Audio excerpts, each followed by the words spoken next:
প্রাণীটা উল্টে গেছে, সেই কারণে ছোট ছোট প্রাণী তাদের উপর আক্রমণ করছে, অ্যাটাক করছে। কারণ প্রাণীটাকে এখন তাদের বাসায় নিয়ে গন্তব্য নিয়ে সবাই মিলে এটি ছিঁড়ে ছিঁড়ে খাবে।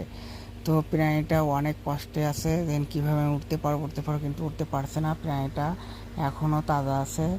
তো প্রাণীটা অনেক চেষ্টা করতেছে ওঠার জন্য, কিন্তু সে আর উঠতে পারবে না, তাই তাদের আহার হয়ে গেছে।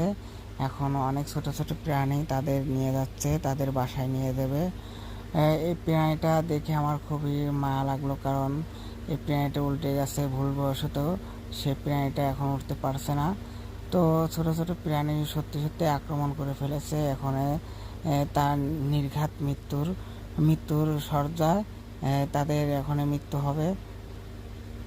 এই প্রাণীটাকে সত্যি অনেকভাবে চেষ্টা করছে, কিন্তু প্রাণীটা কোনোভাবে উঠতে পারছে না। প্রাণীটা এখনও তাজা আছে।